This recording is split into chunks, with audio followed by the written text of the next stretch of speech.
What's up, everyone? Alex back again, and I'm here to continue that breakdown of Quiet Mind, Epic Life. Today, we're on chapter 2. So let's begin. Chapter 2, The Spiritual Elephant in the Room. That is the chapter, and my interpretation of the overall category of what the chapter talks about is how to view your goals and your future accomplishments. Because in the last chapter, chapter 1, we spoke briefly on it. The way they broke down the goals was they said that goals are not what you think they are traditionally.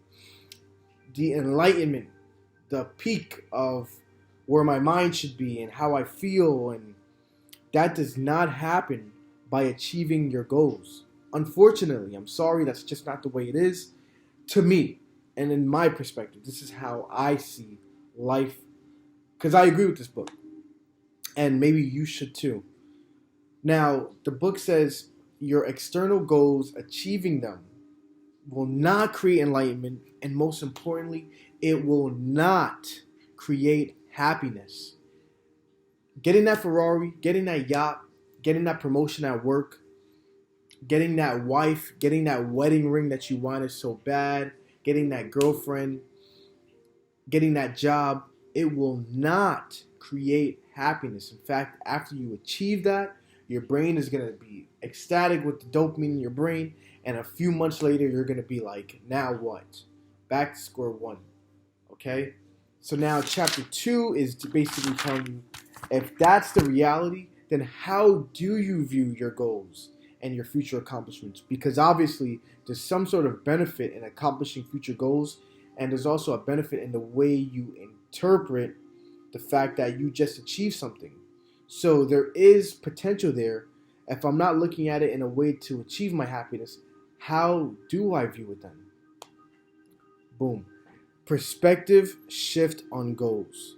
Goals are only merely possibilities and intentions because goals just start happening. You only help them come into the physical world. Okay? Because goals, things happen and things enter the physical world first, usually by thought. You have to think these things.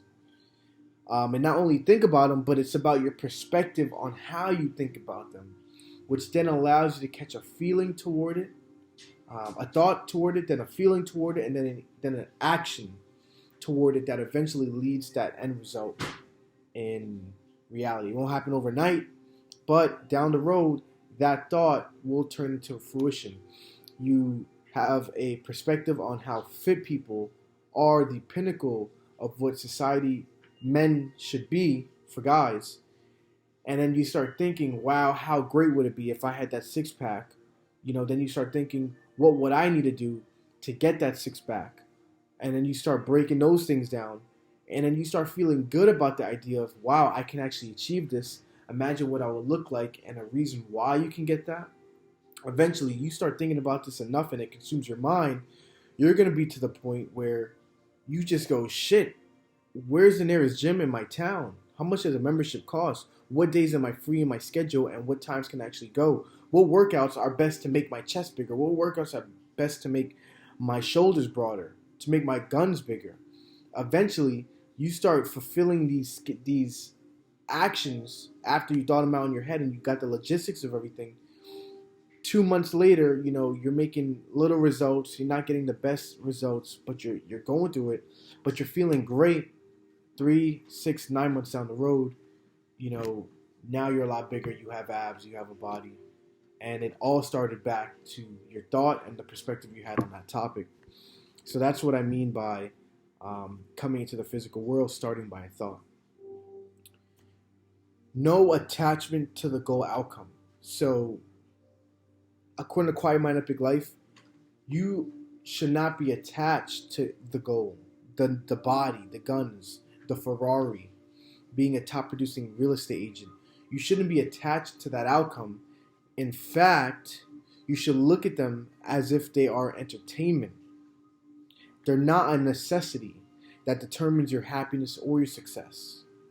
Boom, drops mic. Getting that Ferrari is not going to determine whether or not you're a success at all. In fact, it's just entertainment. Wow, that Ferrari would be nice. How amazing would that be to be able to drive it around the way people would look at me? That's exciting. That would be good to have. That's the only way you should look at a goal. No attachment to it, okay? Because when you become attached, you become dependent. And in sales, when you're dependent on an outcome, especially in sales, when you get in front of that client, you usually have something known as commission breath. You know, where you're talking sleazy like a salesperson, you're going to say whatever you want to get the deal done. And now you're no longer caring about the person's interest in front of you, your customer slash client. You're only concerned about your results and what you can get out of the deal, which is usually money. Seeing life as innocent, perfect, meaningless, or meaningless. You handle life's situations and reactions more sensibly. So when you see life as innocent, perfect, or even meaningless, you start to handle the situations life has for you, and you start reacting towards life in a more sensibly way. Ironically, a lot of people would think if you see life as meaningless and it's already perfect, it'll make you not want to do anything. In fact, it actually lessens stress and the pressure on your mind, your survivor mind, from thinking that, I'm going to die. Everything I do is so serious and everything I do is for a reason. Then you no longer walk around with that pressure as if you were a UFC fighter. And if you don't win this title, your family's not going to eat. Obviously, that can be used as a motivation. But a lot of people having that pressure, that mindset, that do or die situation to go up against, a lot of people freeze. Not a lot of people choose to fight. And it's not because they're weak or whatever. It's just because the mind has been programmed. The survivor mind has been programmed when you're stuck in an area where you risk losing something. And that something right now, that benefit, you risk losing a benefit is your perceived interpretation of comfortable. Before I fight that person, if I'm fighting for the championship, before I fight that person, right now, everyone's rooting me on. I'm comfortable. I really have nothing to lose. Whereas when I do fight him, if I lose that fight, now I'm the loser. Now I don't win. Now it's cut and dry. I lost. Do or die. When you view it like that, the brain starts to look towards your present comfortability. The fact that the pressure really isn't on you at this moment because you haven't fought yet, and people are still rooting for you. Your brain sees that as, I want to hold on to that. I don't want to take that risk and take that jump and potentially lose. So it actually does whatever it can in its brain, its drunk monkey mind, to get you to actually stay in that position, which means not taking action in thought, which then leads to you not going to the gym or you not training as hard, and then you potentially even losing that title bout. So seeing things as attachment to that outcome creates a lot of pressure on the mind, which then allows you not to be freeing. So this is why you need to see life as innocent, perfect, or meaningless, because it allows you to handle things with what's the worst that can happen, and you attack it more logically.